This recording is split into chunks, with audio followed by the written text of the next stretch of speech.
হয়, সেইটোৱে আশ্চৰ্যজনক কথা। আজি এটা জৰুৰীকালীন বিষয়, জৰুৰীকালীন সেৱাত জড়িত আমি আমাৰ ন্যায্য অধিকাৰখিনি সাংবিধানৰ গণ্ডিৰ ভিতৰত থকা অধিকাৰখিনি বিচাৰি পেলাই বিভিন্ন ধৰণৰ সংশ্লিষ্ট সকলো বিভাগকে যোৱা 8-10 মাহে অনুনয় বিনয় কৰি আহিছোঁ, প্ৰাৰ্থনা জনাই আহিছোঁ। তাৰপিছত আমি 16 আগষ্টৰ পৰা আমাৰ 16 জুলাইৰ পৰা কলাবেজ পৰিধান কৰি আমি আমাৰ কৰ্তব্য সমাপন কৰি আহিছোঁ। যোৱা 19 জুলাই তাৰিখে আমি সমবেত হৈ পেলাই শ্ৰম আয়ুক্ত মহোদয়ৰ কাৰ্যালয়ত আমাৰ ন্যায্য দাবীখিনিৰ তৎকালীন সমাধান বিচাৰি, আমাৰ মানৱ অধিকাৰ, শ্ৰমিক অধিকাৰ, মৌলিক অধিকাৰৰ সুৰক্ষা বিচাৰি অনুৰোধ জনাই স্মাৰকপত্ৰ প্ৰদান কৰিলোঁ। তাৰপিছতো কাৰো জনশীল কোনো ধৰণৰ সঁহাৰি আমি প্ৰতিবাদখিনিৰ পৰা আমাৰ ন্যায্য দাবীখিনি সঁহাৰি নাপালোঁ। আমাৰ মৌলিক অধিকাৰ সুৰক্ষিত কৰিবলৈ কোনো আগবাঢ়ি নহ'ল, আমাৰ শ্ৰমিক অধিকাৰ সুৰক্ষিত কৰিবলৈ কোনো আগবাঢ়ি নাহিল। এই ক্ষেত্ৰত আজি সেইটো কাৰণে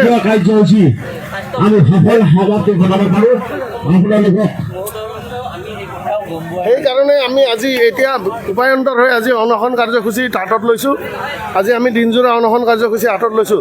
ইয়াৰ পিছতো যদি আমাৰ ন্যায্য দাবীখিনি, মৌলিক অধিকাৰখিনি, শ্ৰমিক অধিকাৰখিনি সুৰক্ষা নহয়, আমি যদি 12 ঘণ্টা কাম কৰি 12 ঘণ্টাৰ পইচা নাপাওঁ, দক্ষ শ্ৰমিকৰ পৰা আমি যদি উন্নীত নহওঁ, অত্যাৱশ্যকীয় সেৱাৰ কৰ্মচাৰী হিচাপে দক্ষ শ্ৰমিকৰ পৰা ওপৰত নি পেলাই যদি আমাক সন্মানজনক হাৰত দৰমহা প্ৰদান নকৰে, আমাক যধে মধে ৱাৰ্ণিং লেটাৰ দি মন গ'লেই বহিৰাগত বনিয়াই উলিয়াই দিম বুলি উলিয়াই দিব পৰা ব্যৱস্থা বন্ধ নকৰে, তেতিয়াহ'লে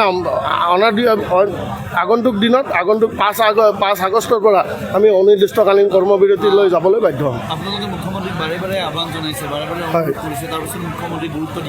নাই, মুখ্যমন্ত্ৰী মহোদয়ে গুৰুত্ব নাই দিয়া বুলি ক'বলৈ অকণমান অসুবিধা। তেওঁ যিকেইবাৰ লগ কৰিছিলোঁ তেওঁ আশ্বাস প্ৰদান কৰিছিলে যে যেতিয়া নতুন টেণ্ডাৰ হ'ব তেতিয়া আমাৰ যিখিনি মৌলিক সমস্যা আছে সেইখিনি সমাধান কৰা হ'ব। কিন্তু কথা হ'ল আজি ল'ৰাখিনি কেতিয়া নতুন টেণ্ডাৰ হ'ব, কি হ'ব বেলেগ কথা, কিন্তু বৰ্তমান সময়ত আমাৰ গোটেইখিনি কৰ্মচাৰী আতংকগ্ৰস্ত। আমাৰ মৌলিক অধিকাৰ সুৰক্ষিত নহয়, আমাৰ শ্ৰমিক অধিকাৰ সুৰক্ষিত নহয়, কাম কৰাৰ কোনো পৰিৱেশ নাই। আজি ৰাতিপুৱা যদি কাম কৰিব যাওঁ, গধূলি মোৰ টাৰ্মিনেশ্যন লেটাৰ আহিবনে নাই মই নিজেও নাজানো। 4 বছৰ পুৰণা দুখ খুচৰি পেলাই জাল চহী জাল কৰি পৰ্যন্ত ল'ৰা টাৰ্মিনেট কৰা হৈছে। ইয়াতে কাম কৰাৰ পৰিৱেশে নাই। মুখ্যমন্ত্ৰী মহোদয়লৈ কৰজোৰে অনুৰোধ, অন্ততঃ কাম কৰাৰ পৰিৱেশটো ঘূৰাই আনক। হয়, স্বাস্থ্যমন্ত্ৰী মহোদয়কো আমি বহুবাৰ স্মাৰক পত্ৰ প্ৰদান কৰিছোঁ, তেওঁৰ পৰা এতিয়ালৈকে কোনো সঁহাৰি আমি নাই। তেওঁৰ পৰা কোনো তেওঁৰ লগত আমাৰ যোগাযোগ হোৱা নাই। সঁহাৰি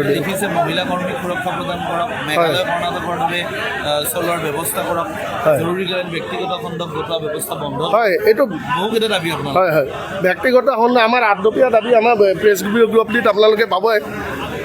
ইয়াৰে মূল দাবী হৈছে আমাৰ দৰমহা বৃদ্ধি, চাকৰি নিয়মীয়াকৰণ আৰু চুবুৰীয়া ৰাজ্য মেঘালয়ৰ দৰে ৰাষ্ট্ৰীয় স্বাস্থ্য মিছনে চলোৱা ব্যৱস্থা কৰক। আজি কৰ্ণাটক, হাৰিয়ানাৰ দৰে বা ৰাজ্য চৰকাৰে চলোৱা ব্যৱস্থা কৰক, কৰ্ণাটক, হাৰিয়ানাৰ দৰে। তাতকৈ নোৱাৰিলে অটমজা স্বায়ত্তশাসিত এটা প্ৰতিষ্ঠানৰ অন্তৰ্গত কৰক আমাক। কাৰণ এই সেৱাটো মুনাফাখুৰীৰ সেৱা নহয়, এয়া জনগণৰ সেৱা। ইয়াতে ব্যক্তিগত খণ্ডই এনেধৰণে মুনাফাখুৰী আৰম্ভ কৰিছে যোনটো ভাবিলেও আপোনালোকৰ লাজ লাগিব। অসমবাসী হিচাপে আমি লাজ পাইছোঁ। আমি অসমবাসীৰ ওচৰত লজ্জানত হৈছোঁ যে আমাক আগত ৰাখি পেলাই এনেধৰণে ৰাইজক প্ৰশাসন কৰি আছে। আমি আত্মদংশনত ভুগিছোঁ, হীনমন্যতাত ভুগিছোঁ। আমি গণতান্ত্ৰিকভাৱে আমি আজি প্ৰতিবাদ সাব্যস্ত কৰিছোঁ। আচলতে আমাৰ এই প্ৰতিবাদ 16 তাৰিখৰ পৰা আৰম্ভ হৈছে। আমাৰ কলা বেজ পৰিধান কৰি আগন্তুক আমি 5 তাৰিখৰ পৰা কৰ্মবিৰতি আন্দোলন আৰম্ভ কৰিম। আচলতে আমাৰ কৰিব ইচ্ছা নাই। চাওক, এটা কথা কওঁ, আমি কাম কৰিছোঁ, আমাক সম্পূৰ্ণ মজুৰিটো দিব লাগে। আজি আপোনালোকেও জানে যে আমি দিনে ৰাতি আমাৰ না কোনোবা দিন আছে, না আমাৰ খোৱাৰ কিবা অধিকাৰ আছে। আমি ভাত খাই থাকিলেও এক্সিডেণ্ট কেছ আহিলে কিবা হ'লে আমি দৌৰি যাওঁ। তেনেস্থলত আমাক যিখিনি আমি মৰ্যাদা পাব লাগে সেইখিনি কিয় নিদিয়ে? সেইখিনিৰ পৰা কিয় বঞ্চিত কৰি ৰাখে? আপোনালোকে দিয়ক না, আমাৰ যিখিনি মৰ্যাদা আছে সেইবিলাক দিয়ক। আমিতো কোনো হাল্লা নকৰোঁ, কিন্তু সেইখিনি নিদিয়ে। আমাৰ কেৱল অত্যাচাৰ, অন্যায় অত্যাচাৰ, কেৱল অন্যায় অত্যাচাৰ। কিমান কৰিম কওকচোন? কওক, আমাৰ পৰিয়াল এৰি থৈ আমি দূৰ দূৰণিত আমি ডিউটি কৰি আছোঁ, তাৰে পিছত ইমান সহ্য কৰিব নোৱাৰি। আপোনাৰ কোনো মানে বা বিচাৰ নোহোৱাকৈ ৱাৰ্ণিং লেটাৰ দিয়ে। আৰু আজিকালি ডাঙৰ কথা কোনো ৱাৰ্ণিং নিদিয়াকৈ মানুহক মানে চাকৰিৰ পৰা ওলাই দিয়ে, এইটো কেনেকুৱা কথা কওকচোন কওক।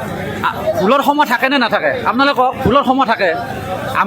আমাৰ যদি ল'ৰা ছোৱালীবিলাকে ভুল কৰে, আমি সদায় বাবা এইটো নকৰিবি দেই, ক্ষমা কৰি দিছোঁ, কিন্তু নেক্সট বাৰ কৰিলে কিন্তু দিগদাৰ আছে।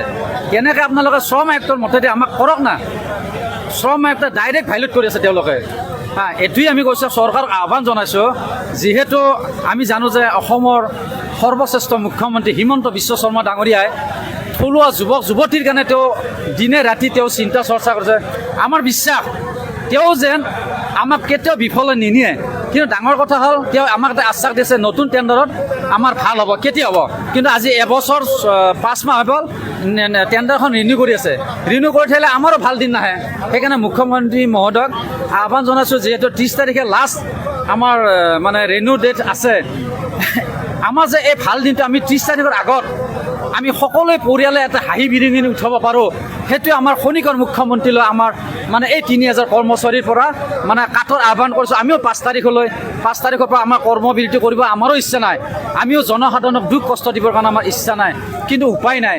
যদি আমাৰ কথা কোনো নুশুনে, আমি হয় চাকৰি কৰি থাকিম, নহয় ওলাই যাম। আৰু চাকৰিৰ পৰা ওলাই গ'লেও কিন্তু এনে ওলাই নাযাওঁ। আমাৰ মানসিকতা নাই যে আমি অসমৰ ৰাইজক আমি দুখ দিবৰ কাৰণে ইচ্ছা নাই। আমি কৰজোৰে আমাৰ পৰিয়ালৰ ফালৰ পৰা মাননীয় মুখ্যমন্ত্ৰী ডাঙৰীয়াক ডক্টৰ হিমন্ত বিশ্ব শৰ্মা ডাঙৰীয়াক মানে কৰজোৰে প্ৰাৰ্থনা কৰিছোঁ, তেওঁ এজন বহুত অনেষ্ট মুখ্যমন্ত্ৰী, তেওঁৰ নিচিনা হয়তো মুখ্যমন্ত্ৰী দ্বিতীয়জন নোলাব। আমি তেওঁৰ ওপৰত আমি কিন্তু বিৰাট বিশ্বাসে আছোঁ, এতিয়াও বিশ্বাস হৈ আছোঁ।